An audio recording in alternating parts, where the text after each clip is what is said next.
I'm Carlton Sharp, pastor of Faith Christian Center Church right here in Beaumont, Texas.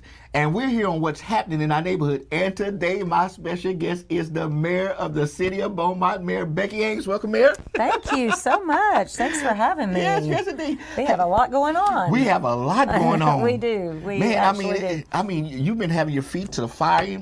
I mean, running and going and everything. I mean, with all of the things that's going on in our city. So, yes. So, hey, listen, let's get right into it since we're here. All right.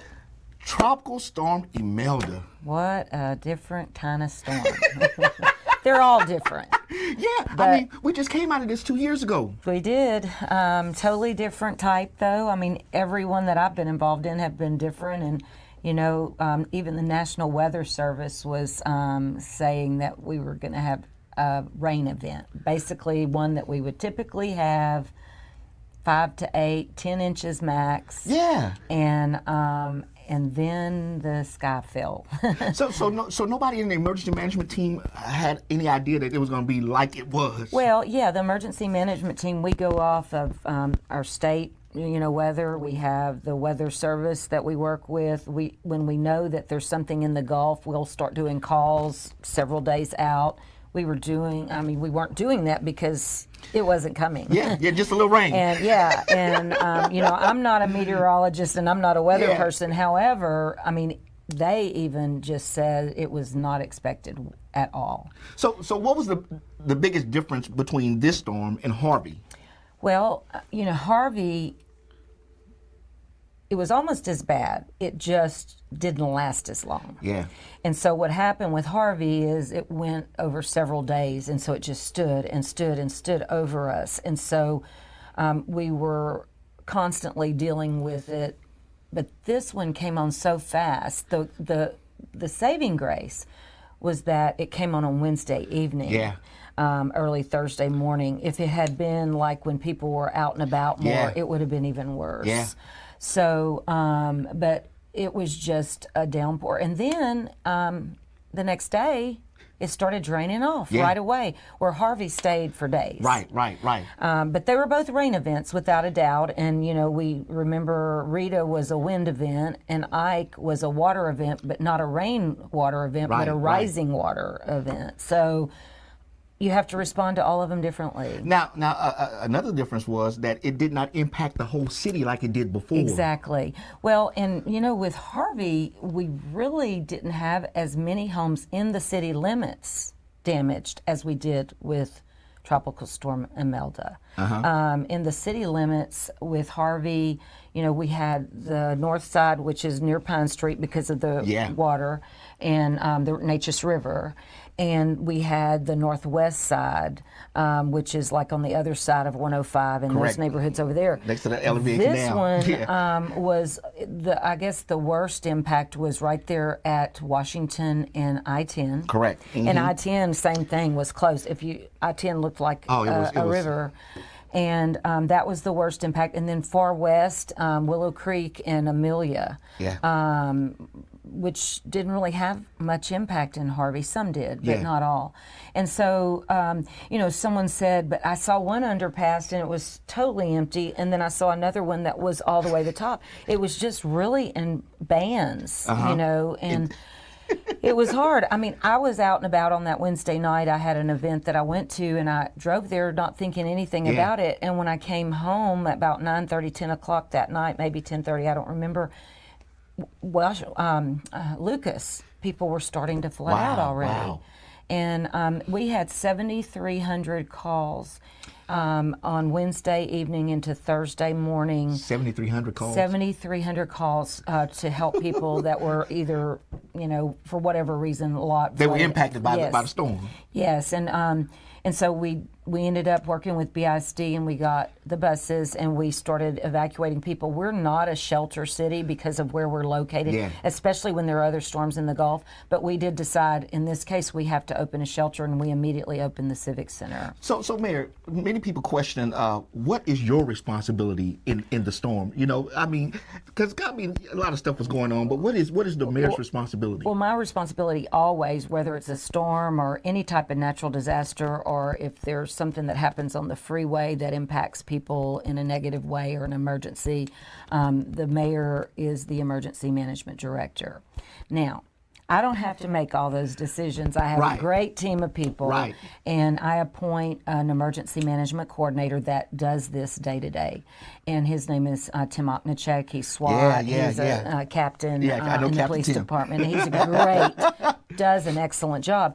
And so what we ended up doing is we would call it standing up our emergency operations center. We actually did that on Wednesday afternoon, evening. Before we even knew how bad it was going to be, when we first started getting calls, we stood it up. I did declare it a natural disaster on Wednesday evening to help people with their insurance, their stop business insurance for companies. And we did that right away, once we saw, that we were having people flood out. And that was done very, very early. This storm was difficult because we didn't get the national coverage. Right. I mean, we got some. Yeah. But, so what would happen, really lobby the governor to do a natural disaster for other cities in the surrounding. I'm worried about Beaumont. and then the president for a national.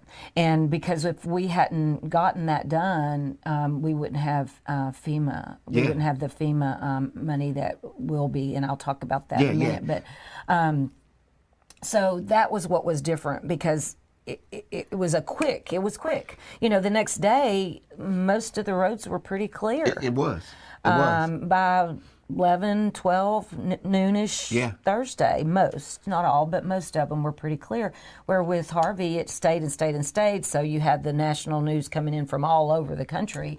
They didn't have time.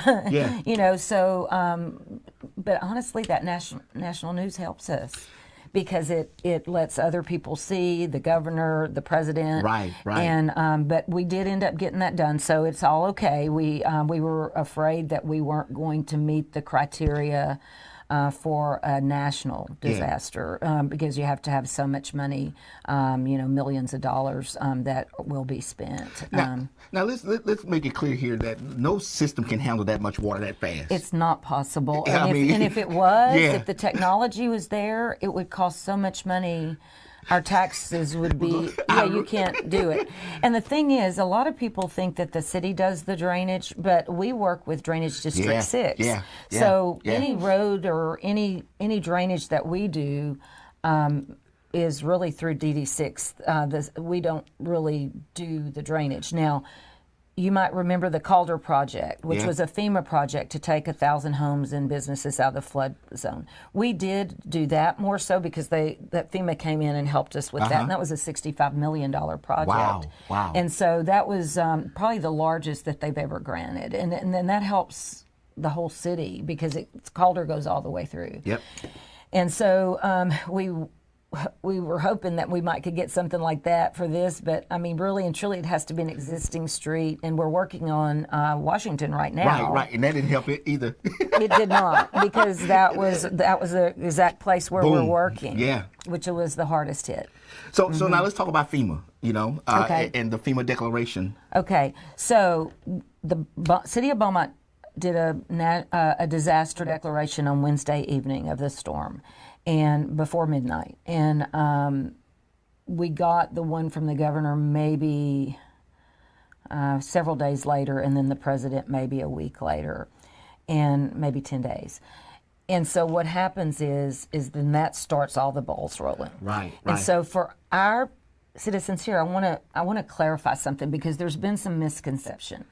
So the Red Cross is here. I'm going to look at y'all. The Red Cross is here, and I've had so many calls, and I've seen on Facebook the long lines, and the city ought to do something about it.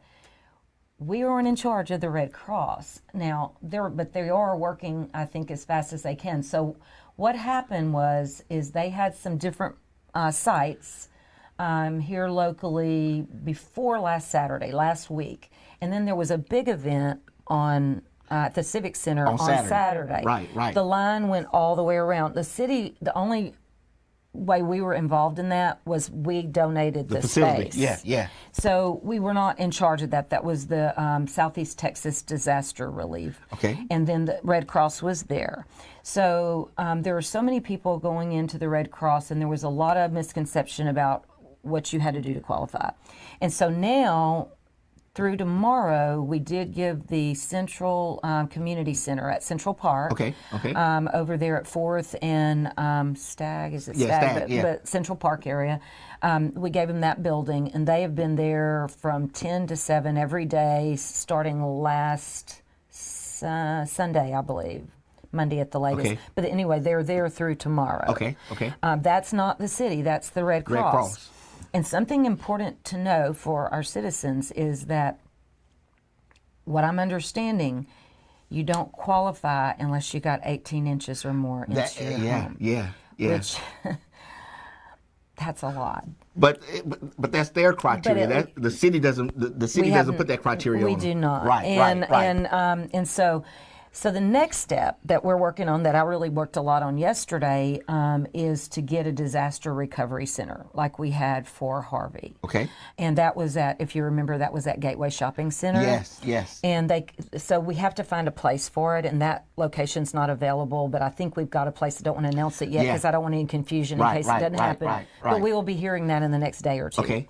And what that will be is where a one-stop shop, if you will. And everybody just go there? You go there, and it won't be the long lines because every, like FEMA, Red Cross, any other entities that just we'll like the last time will be in that one place, and you go from like a booth to a booth to a booth. We need about 10,000 feet, and they like it for free. Wow! So it's not the easiest thing to find, but we're getting there. So they like it for free. The FEMA does, yeah. But they'll still do it even if we can't find something. But that's been a challenge. But I think we're about there as of maybe this morning. But we'll be making an announcement on that. We did put out a press release yesterday to kind of clarify some of these things. The city doesn't give out money. We don't. That's not what we do during the storm. Right. But Red Cross does, FEMA does, and there's other entities. Oh, we have had the unbelievable support. Operation Blessing came in, and they mucked out a lot of houses for free for people that didn't have insurance. Right. And then there's another group that'll come in after them and rebuild. And then there's Team Rubicon, who's a group of veterans. I believe that they're out of West Virginia. Wow. Or is it Operation Blessing? I can't remember where they're all from. Yeah. Team Rubicon came in, and they're a group of veterans, and they're doing the same. They're mucking out and rebuilding. And then we're also talking to another group that want to come in and do 250 homes for uninsured people. And this is important because, as I understand it, and I don't make the FEMA rules either, but as I understand it, if a home flooded with Harvey and they got FEMA relief, they had to maintain their flood insurance. They did. And if they did not, they're not going to be able to qualify for FEMA again. Wow. That's what I'm told. That could change. Yeah. I mean, the thing is it's not set in stone, and that's why it's so hard for people like me to give the information to the citizens, because sometimes they say, well, these are so many impacted families, we're going to change it. And we do have something to do with that, because we talk to the powers to be and say, we really need your help here. And that's what we try to do. And that has to be frustrating for mayor to have people who want to do stuff but not able to because of their regulations and all this kind of thing. Exactly. And then give it out to the public. Exactly. But I got to say, we've had some churches and different organizations that have come in, and they're really helping a lot of people. And like I said, in the city limits, we have a worse situation than we did with Harvey. Yeah. In the city limits. Now, you could say a worse situation regarding homes, not regarding water. Because we remember that. And a lot of people, there was, that's the hardest thing in a storm is to me, as the mayor, is to try to get the right information out. Because people hear rumors, they post it on Facebook. I mean, we were going to turn the water off. Our water was never compromised because we didn't have the issue at Pine Street or the river. So how do you combat that? I mean, getting the right information out. We had 2 full-time people monitoring constantly. Wow. During this storm. We didn't have that luxury during Harvey because we were so stretched. But we were stretched in this storm too because so many of our employees were not able to get to the EOC. And so, because we had more employees affected with this storm than we did with Harvey. And what people might not realize, you have every department working. I mean, you might have someone that works in signs at the city answering phones. They all have their own jobs, and we plan for that throughout the year. We do mock emergencies throughout the year. We have a person like, for instance, our chief of technology is in charge of logistics. Totally different than what he does on a daily basis. And so they may not realize that that's just how it works. I'd invite anyone, like an organization or a group, if they ever want to tour our EOC, our Emergency Operations Center, to see it, because you honestly have to see it to understand what really goes on, and what, because we have a great. After Rita, we got a grant and we were able to put this in, and so the only disappointment to me is in giving the tour, we can't bring people through when we're stood up. When a storm is... when it's happening, because you have so much confidential stuff there. And so you can't bring people through when it's packed. But you can get the feeling about it, how it works. 911 is in there, 311. We did the same thing we did with Harvey, because 911 was being so flooded with calls. We told people it was not emergent. Even if you have water in your house, if you're not in danger, please call 311. We will come get you. But we had to do it. We got so many at one time. It was more critical from that standpoint, because we got so many at one time that we had to prioritize. And you said 7,300 calls. I mean, and within that evening, that 36-hour period. Or less. Yes. And I mean, so how did you prioritize? How you were going to be able to life safety. Absolutely. They knew they had questions they asked. Like, I had people tell me I had to wait for 16 hours to be rescued, but they might have had water coming in their house, but they weren't in danger. Got you. We had people that were in their attics or on their roof, or that are elderly people that had nowhere else. We have a list, and they know what to do, and they have to prioritize. And so that's what people need to understand who are watching today. That, hey, listen, I mean, just because they didn't get to you right when you call, I mean, it wasn't that they weren't trying. And it's not that you were not important. No. It's just that there's some people. No, everybody's important. Exactly. But I think that everyone would agree, especially if it's your loved one, if they're in danger for their life, you're going to want us to go there first. Exactly. It was about life safety, not convenience. I got you. All right. And I hate to say it like that, but that's the issue. That is the issue. And like I said, we had to open a shelter that we didn't plan on, so we had to get that going. And there was a lot of people. Because you had the Civic Center and Central High School.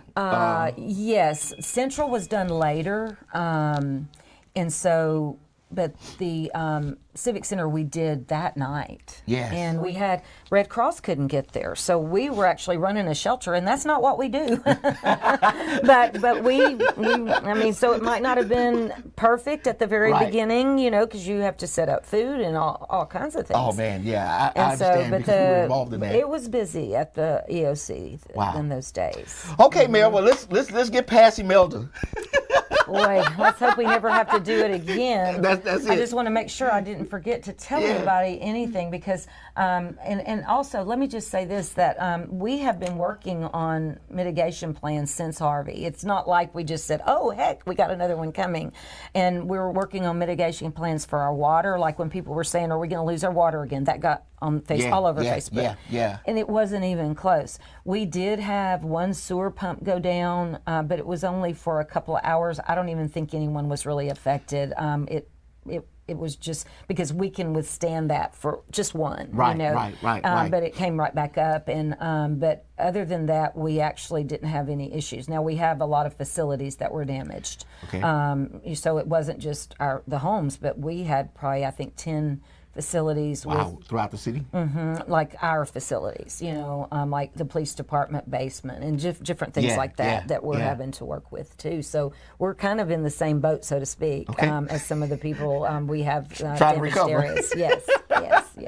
Okay, well, I think we got everything covered. I think so. If I think of something else, I'll bring it up. But my main thing was to let everybody know that the areas they're going to now that are in city buildings, that's the Red Cross, but we will be opening up a disaster recovery center, which we don't really operate. We just assist them in finding a spot within the city, and it needs to be in the city limits. We try to get it as close as we can to the affected population. Right, and once that information is completed, we will have it front and center. The news will have it, the paper, and that's another thing too. There's some people that are so in tune to Facebook, that's where they get their news. More on Facebook. We were posting on Facebook constantly. Wow. But this time, though. Yeah, the power was not so bad.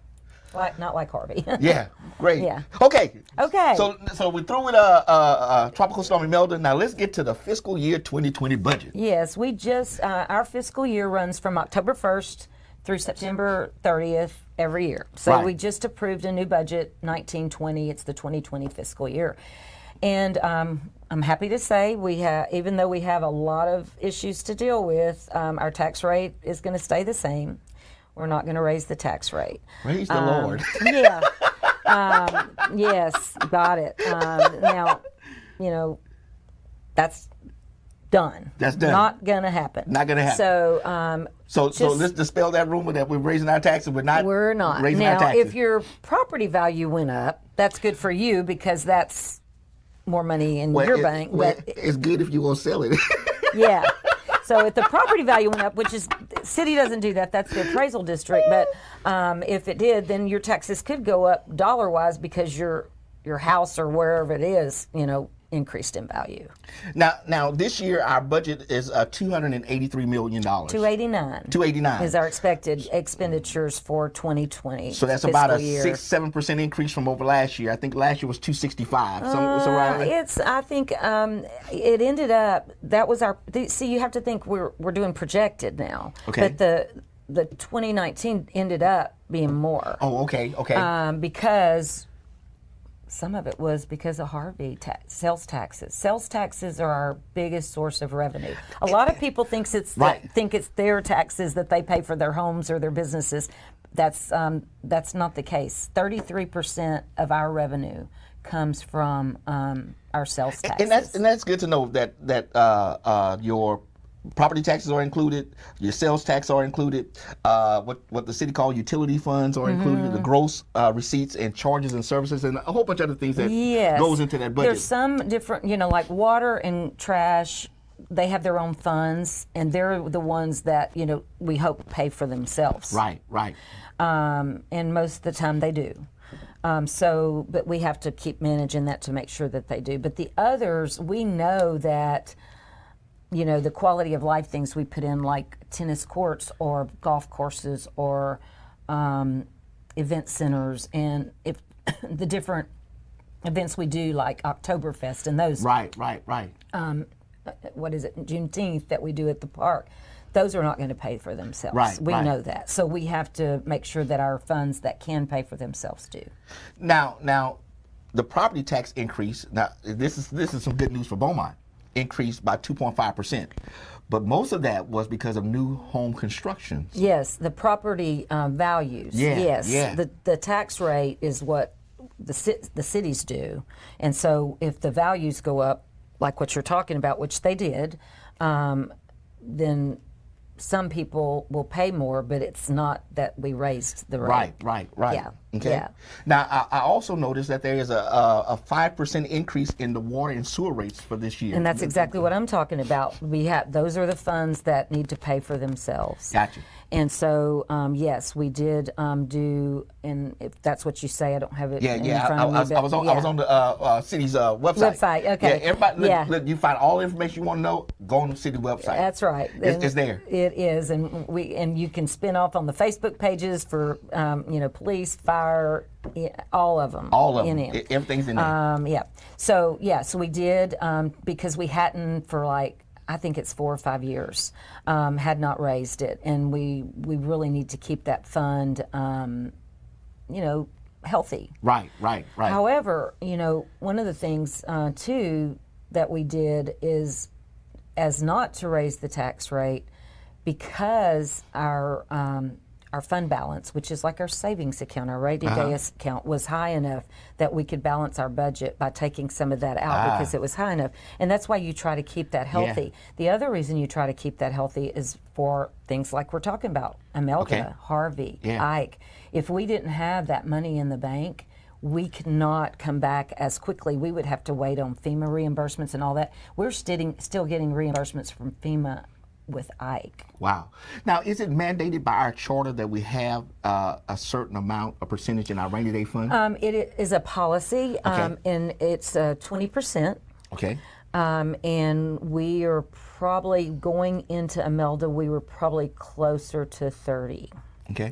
So that was great. And so we can use that other 10% for whatever we need. Right, and we ended up transferring, I think, $1.5 or $2 million from there to our budget, so we did not have to raise our tax rate. Okay. Because, as we know, everything goes up every year, and so we're not immune to that. Everything, you give employees raises, your products go up, the things you have to buy go up, just like the consumer. Yeah. And so somehow we have to make that work, and we haven't raised taxes for several years. The tax rate, I should say. People get confused on that because it's your value that makes the difference. And that's we're at 71 cents for every $100 evaluation. Yes, 49 cents of that goes to our general fund, and then 21 cents of that goes to our debt service. Right. So when we'll talk about streets in a little bit, but when we borrow money to do streets, that's like a loan, but we call it we bond. It's a bond, and so we have debt service on that, just like we have interest on our loans. Right. And so we try to keep the debt service pretty level. When I was first elected, it was like this. So it was very hard to manage because one year you might have debt service that was a much higher percentage, but we try to keep it very level so it does not change. And so that's how we look at when we borrow money is what is our debt service going to be? How far out do we push it? Because it could be 20 years, it could be 30 years, just like your house. Yeah. And so, we borrowed $10 million to do neighborhood streets last year over the 2-year period and the fiscal years. And, that, if you look at it, let's see. So if we borrowed $30 million, that would be every 10, I want to make sure I say it right, that's 3 cents in taxes. Gotcha. So you've got every 10 million is a penny. So you either have to, for your debt service, you either have to raise taxes or you have to save about $800,000 somewhere else. Right. Because you can't think of it in that year because it's spread out a little bit. Okay. So, I'm not a CFO, but I've been doing this so long, I do understand it. And we talked a lot about it yesterday at the council meeting because of some things we really want to do. But I don't think right now is the time to even talk about raising taxes. Right. Have we ever had a year where we didn't have any debt as a city? I don't think that'll ever happen because that's the only way that you can. We do try to live within our means. So, if we have cash and we can pay cash for something, we absolutely do. We absolutely do that.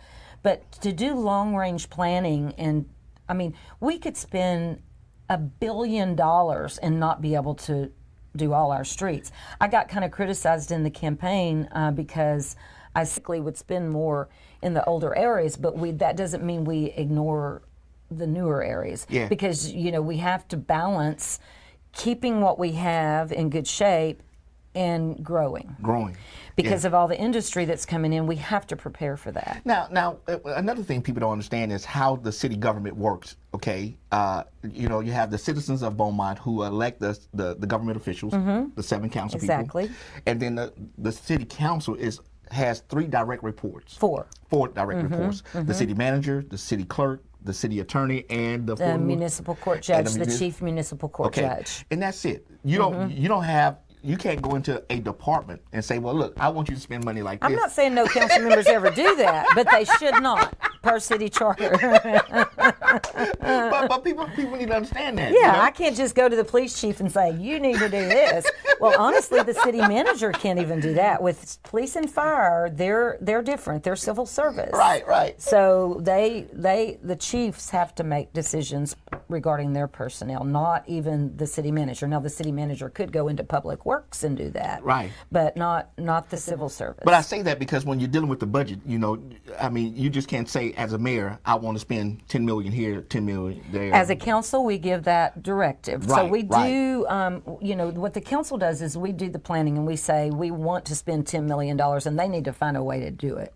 Correct. And if we say but a council member can't very well say, I want to spend $30 million and tell the city manager, but you need to do it without a tax increase because it's probably not possible.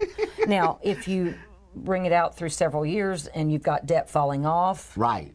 It's just something that has to be managed every day. And that's why I'm really proud of our financial team there, our CFO, and they just do a really good job. I go to mayor's conferences, Texas Municipal League conferences, and most mayors and city councils are like, their financial condition, they might have to be picking up trash cans. Wow. And taking trash cans out of their parks or something because they're in dire straits as far as finances. Uh-huh. And we actually are not, but it's not because. I think it's because of the way we manage it. That's good. I believe that. Well, Mayor, thank you so much for joining us today. Oh, I'm glad to be here. Yes. It's always fun talking to you. Yeah. And so, hey, listen, we have so much information to share with the public. We do. That we're going to come back on tomorrow and share some more information. Sounds great. So, hey, looking forward to it. So, thank you for joining us today. Come back tomorrow. You make sure you come back tomorrow. The mayor has some more information she wants to share with us. So, I want to thank the mayor for joining us, and thank you for joining us on what's happening in our neighborhood. And we will see you next time on our broadcast.